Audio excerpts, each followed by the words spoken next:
저는 초등학교에 입학하기 전까지 세상에 있는 모든 친구들이 보육원에 사는 줄 알았습니다. 제가 시설에서 생활했을 때 한 달 용돈이 25,000원이었어요. 급여라는 돈이 생기고 그냥 맛있는 거 친구들 동생들 사주고 택시 즐겨 타고 그리고 가끔은 좋은 옷을 저에게 선물해 주기도 했습니다. 현관문에 정기, 공급, 중지, 예정이라는 딱지가 붙어 있는 거예요. 해결책을 물어볼 어른이 없다는 것은 당연한 일이 아니었어요.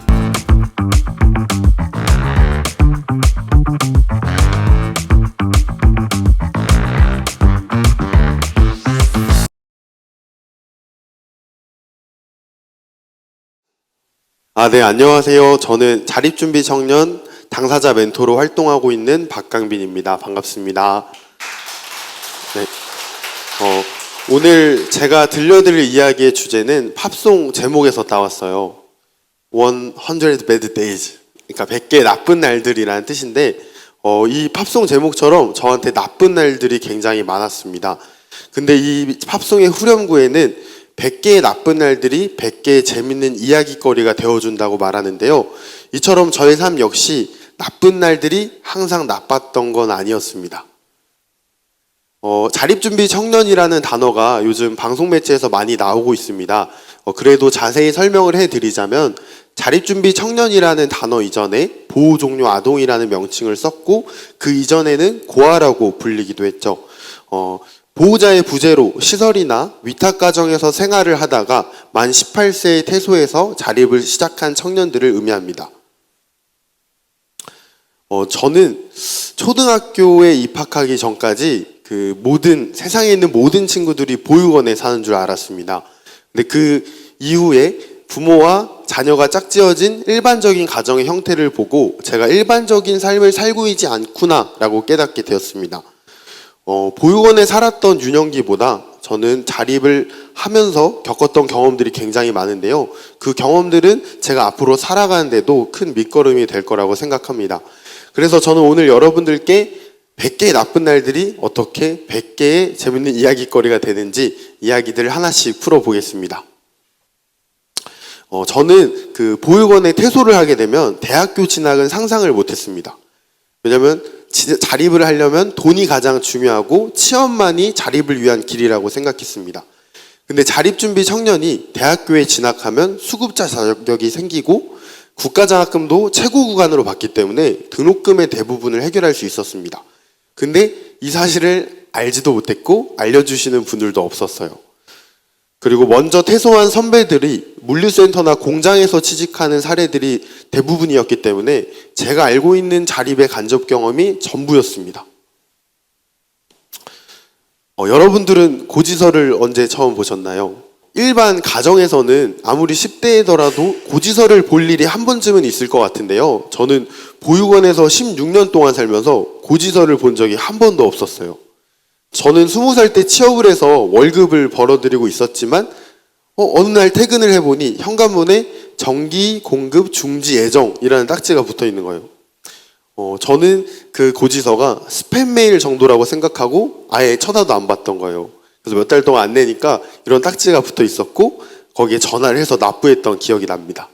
그리고 저는 여러 군데 이직을 많이 했었는데 이 건강보험이 직장 가입자였다가 지역 가입자로 바뀌면 또 따로 납부를 해야 되거든요. 근데 이것도 몰라가지고 몇 달치의 미납분을 한 번에 냈던 기억이 나기도 합니다. 그리고 나만의 공간이 생긴다는 건 누구에게나 설레는 일일 겁니다. 저는 16년 동안 보육원에 살면서 단체 생활을 했는데요.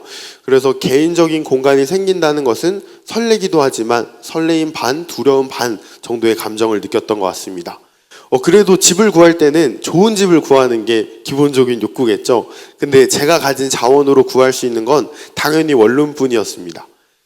근데 직장 생활을 하다 보니까 혼자 집을 알아볼 시간이 부족했어요. 그래서 좋은 집을 구하기보다는 빨리 구하자라는 데 초점을 맞추다 보니까 엄청 노후화되고 햇빛이 들지 않는 작은 빌라로 첫 집을 맞이하게 되었습니다. 그 이후로 5번 정도의 이사 경험을 토대로 지금은 집을 볼 때 노하우 정도까지는 아니더라도 안목이 저절로 생긴 것 같아요. 이런 경험도 있었어요. 한 번은 집에 계약 기간이 만료돼가지고 이사를 가야 되는데, 그러면 집주인분께 저 계약 이제 만료돼서 이사를 가려고 합니다. 이제 전세 보증금에 관련된 이야기를 해야 돼요. 그래서 연락을 드렸더니 한 2달 동안 회신이 없는 거예요. 근데 알고 보니 갑작스럽게 돌아가셨대요. 그래서 저는 어떻게 했을까요?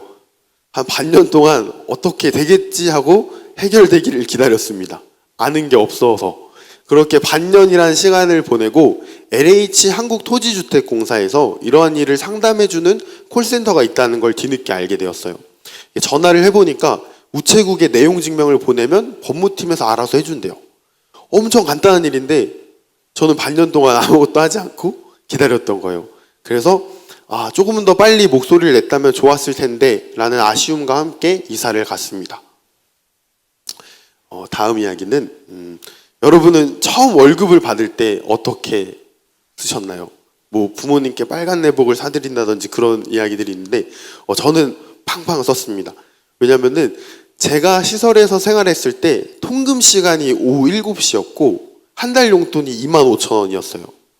그래서 제대로 된 소비 경험이 없었는데 이 월급, 급여라는 돈이 생기고 경제활동을 하다 보니까 오로지 제가 선택하고 책임지는 게 제 목 그대로였죠.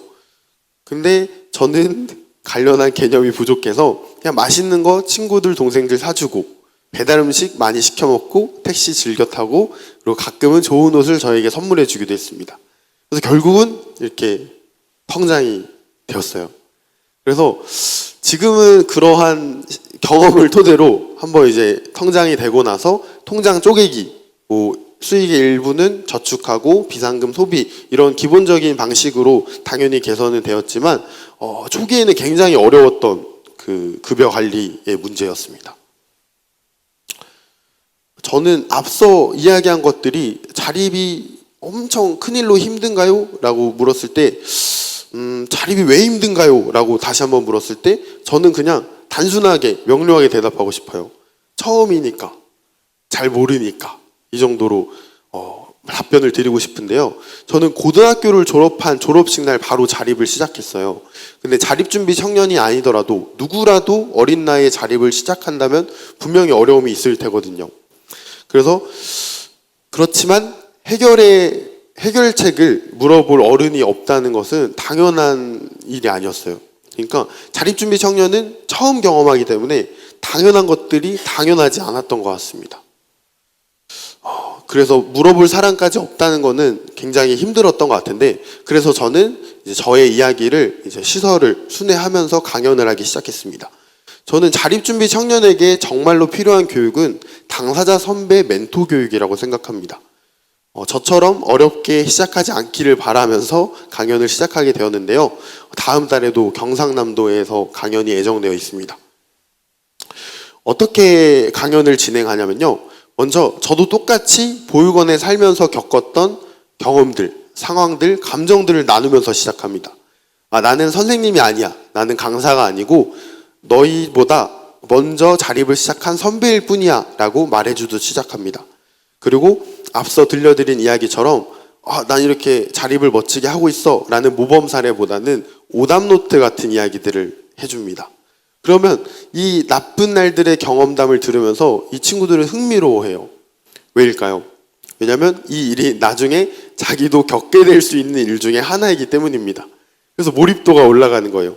그래서 저의 이야기를 들은 친구들은 동기부여를 받아서 이후에 시설에서 하는 교육과 자립 정보들을 전달할 때 조금 더 집중하고 노력할 수 있는 그러한 현황을 볼 수 있었습니다. 저는 이 방식을 이 팝송에서 영감을 얻었어요. 이 100개의 나쁜 날들이 100개 좋은 재밌는 경험담이 된다. 그래서 오늘도 저는 자립을 하고 있기 때문에 이야기거리가 계속 생겨나고 있어요. 그리고 그 이야기거리는 후배들한테 재밌는 이야기거리가 되겠죠. 뿐만 아니라 이러한 이야기는 친구들에게 자립에 대한 막연함을 해소해 줄 겁니다. 그때 시설에서 오랫동안 살 때는 제가 이 시설에 평생 살 줄 알았던 그런 착각을 하던 때도 있었거든요. 그리고 이러한 것들이 친구들에게 간접 경험이 되어주고 새로 사회에 발을 내디딜 때 용기가 되어주기도 할 겁니다. 근데 이러한 경험들을 나누는 활동은 자립준비 청년들만 가능한 걸까요? 아니요. 사실 누구나 나쁜 경험, 좋은 경험은 공유할 수 있잖아요. 자립준비 청년은 보호자가 없기 때문에 법적으로 제도적 지원을 하겠다고 약속해서 명칭을 분류한 것이지, 이 자립준비 청년의 반대말이 없듯이 청년과 구분선을 지을 필요가 없습니다.